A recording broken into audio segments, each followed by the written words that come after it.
আসসালামু আলাইকুম। প্রিয় দর্শক, অন্য মঞ্চের আলাপ চাইতায় আপনাদের সকলকে আমন্ত্রণ জানাচ্ছি। নমস্কার, আমি তরুণ ঘোষ। আপনারা যদি আমায় জিজ্ঞেস করেন এখন যে এইচসিও বৈঠক হয়ে গেল, তারপরে নতুন কি ডেভেলপমেন্ট আছে, আমি বলবো নতুন কোন ডেভেলপমেন্টের খবর এখনো পর্যন্ত আমার কাছে আসেনি।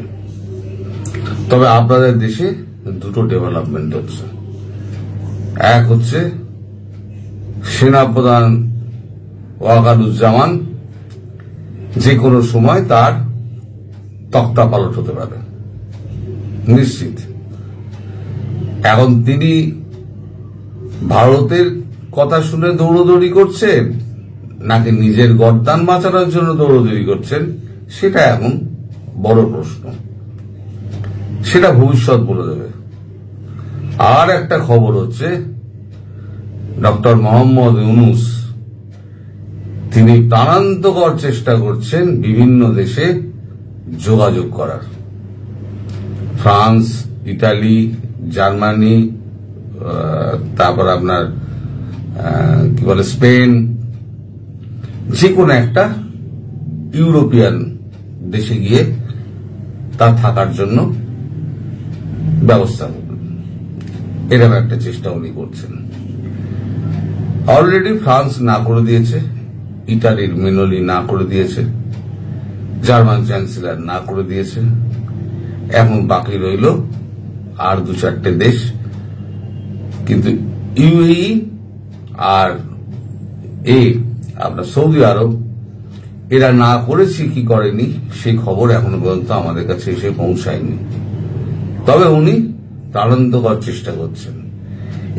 এদিকে দেশের মিডিয়াকে দিয়ে এমন ভাবে একটা প্রচার করছেন যেন কিছুই ঘটেনি, কিছুই হবে না, এরকম একটা উনি একটা পরিবেশ তৈরি করার চেষ্টা করছেন। সেখানে বড় খিলাড়ি হচ্ছে গিয়ে ওই ডাস্টবিন শফিক। তিনি এখন এই পুরো মিডিয়াকে কন্ট্রোল করছেন।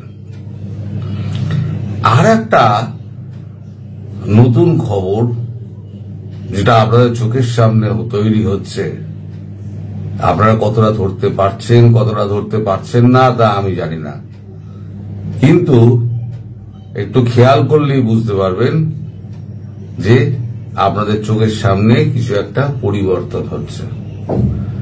ভোরের আলো ফুটতে লেগে গেছে, নতুন সূর্য, আলো দাও আলো দাও। আমি দুটো ভিডিও আপনাদের দেখাই। আগে তো চুপি চুপি হতো মিছিল, এখন দিনের বেলা হচ্ছে, রাতের বেলা হচ্ছে আওয়ামী লীগের মিছিল। আমি বলেছিলাম না, এ হচ্ছে গিয়ে এখন সংক্রমণ ব্যাধির মতো ধীরে ধীরে ধীরে ধীরে ছড়িয়ে পড়বে। সামনের দিনগুলোতে আরো বেশি হবে, আপনারা একটু ওয়েট করুন। 6 মাস আগে পর্যন্ত মানুষ আমায়, অতি বড় আওয়ামী লীগ আমায় প্রশ্ন করতেন, আপনি কি করে বলছেন এই কথাগুলো। তখন আমি বলেছিলাম সময় বলে দেবে। কেন বলে দেবে সময় সেটা আমি বলছি, কিন্তু আগে ভিডিও দুটো দেখুন।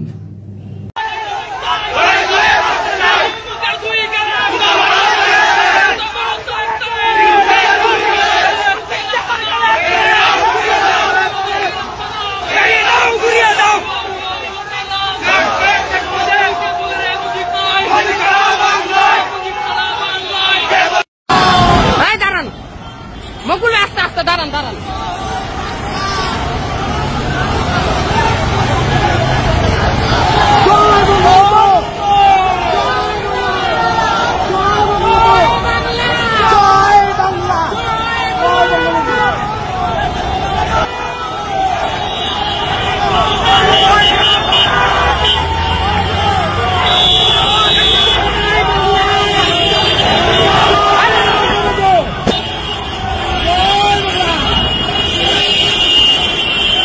এখন বুঝতে পারছেন, আগে রাতে হতো, ঝটিকা মিছিল হতো, এখন ঢাকার বুকে নারায়ণগঞ্জের বুকে বিশাল এখন মিছিল হচ্ছে, রাত্রিবেলা মশাল জ্বালিয়ে মশাল মিছিল যাকে বলে, আর ঢাকার বুকে বাইক নিয়ে আর একেবারে নিয়ে ধীরে সুস্থে যাচ্ছে, কোনো ভয় নেই, না আছে পুলিশ না আছে আর্মি, ধারে কাছে কেউ নেই। এখন আপনারা বলতে পারেন এরা সমস্ত বাইরের লোক, না, এরা সমস্ত হচ্ছে ঢাকার আশেপাশের লোক, এসে তারা আস্তে আস্তে জড়ো হচ্ছে এবং দেখবেন এই খুঁজলে দু একটা আওয়ামী লীগ করে না সাধারণ মানুষ তাদের ওই মিছিলের মধ্যেও রয়েছেন।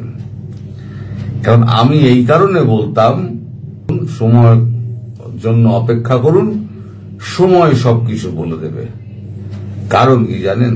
কারণ হচ্ছে ভারতবর্ষ কোনোদিনও মুক্তিযুদ্ধের সপক্ষে শক্তি ছাড়া আর অন্য কাউকে এই বাংলাদেশে টিকতে দেবে না।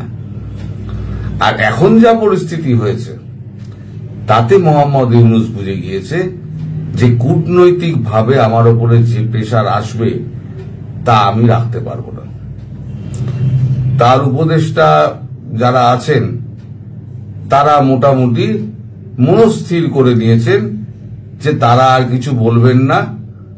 তারা নিয়মিত অফিসে কয়েকজন আসছেন, আবার অনিয়মিত অফিসে আসছেন। তারা কিন্তু খুব মানে ভয়ে আছেন, যে কোনো দিন যে কোনো সময় যা কিছু ঘটে যেতে পারে। তবে সেনাপ্রধান যে রক্ষা পাবেন না ভারতের কথা না শুনলে, সেটা একেবারে আমি আগেও বলেছিলাম দেয়াল লিখন হয়ে গিয়েছে, এখনো আমি বলছি সেটা দেয়াল লিখন হয়ে গিয়েছে। ওয়াকারুজ্জামান মানে পাকাল মাছের মতো, একে ধরা খুব মুশকিল। আর আমি বলেছিলাম ওর মস্তিষ্কে কি চলছে সেটা ধরা কিন্তু খুব মুশকিল। একবার প্রধান বিচারপতির গায়ে যাচ্ছে, একবার এর দরজায় যাচ্ছে, একবার ওর দরজায় যাচ্ছে, একবার ইউনূসের সঙ্গে বৈঠক করছে। কিন্তু সেনাবাহিনীর মধ্যে ক্যান্টনমেন্টগুলোতে সব তো জামাত শিবির নেই। আওয়ামী লীগ পন্থী যারা আছে, আওয়ামী লীগ পন্থী সেই সমস্ত সেনাবাহিনীর সদস্যরা তারা বলছে যে অনেক হয়েছে স্যার, আর না, আর আমরা এটা সহ্য করব না। এই যে ঠ্যাঙালো না বিপিনুরকে, খুব দুঃখজনক, কোনোভাবে ঠ্যাঙানো উচিত না, কিন্তু ওই যে ঠ্যাঙালো তারা হচ্ছে গিয়ে সব মুক্তিযুদ্ধের সপক্ষের লোক, তারাই মেরেছে, তারাই বেরিয়েছিল, তারাই মেরেছে। যে ভারত কি করছে, ভারত তো সবে ফিরল গতকালকে, সবাই গতকালকে ফিরেছেন, ফিরে সবাই একটু রেস্ট নেবেন। আগামী কাল পরশুর মধ্যে ধীরে ধীরে ধীরে ধীরে খবরগুলো প্রকাশ পাবে যে আলটিমেটলি কি দাঁড়াচ্ছে। কিন্তু এটা আপনারা জেনে রাখুন, আপনাদের মহামান্য মহা উপদেষ্টা তিনি বাইরে যাই দেখান না কেন, তিনি এখন বিভিন্ন রাষ্ট্রপ্রধানদের সঙ্গে যোগাযোগ করছেন, রাষ্ট্রের সঙ্গে যোগাযোগ করছেন এবং ভারতকে এত সেফ এক্সিট চেয়েই রেখে দিয়েছেন। এখন আবার গতকালকে যে শর্তগুলোর কথা বলেছিলেন তার মধ্যে চিন্ময় প্রভুর একটা জামিনের ব্যাপার আছে। চিন্ময় প্রভুর জামিনের ব্যাপারটা অনেকটা এগিয়েছে এবং রাষ্ট্রের কাছে জানতে চেয়েছে কোর্ট কেন তাকে জামিন দেওয়া হবে না। এবার রাষ্ট্র উত্তর দিক, উত্তরে যদি গোলমাল হয় তাহলে পরে তো কপালে দুঃখ আছে, আর উত্তর যদি ঠিকঠাক হয় তাহলে চিন্ময় প্রভুর জামিনটা হয়ে যাবে। আশা করা যাচ্ছে চিন্ময় প্রভুর জামিন এবার হয়ে যাবে, আর যদি না হয় ভারত তার ব্যবস্থা নেবে। তবে মুক্তি সূর্য আবার উঠছে, সূর্যোদয়ের দিন দেখা যাচ্ছে, সেটা হচ্ছে এই মিছিলের বহর যেমন বেড়ে চলেছে, লম্বা চওড়ায় এই মিছিল কিন্তু বেড়ে চলেছে। এই মিছিল কিন্তু ধীরে ধীরে ধীরে ধীরে সমস্ত বাংলাদেশ জুড়ে এই মিছিলগুলো আরম্ভ হয়ে যাবে।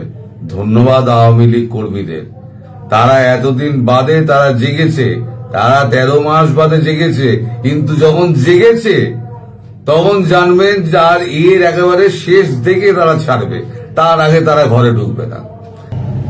শুনুন, বাংলাদেশের মানুষের প্রতি যে অত্যাচার, হিন্দুদের প্রতি অত্যাচার যে হচ্ছে, সেই নিয়ে আমাদের দেশে কিন্তু এখন মাইকিং চলছে। শুনুন, চুপচাপ শুনুন।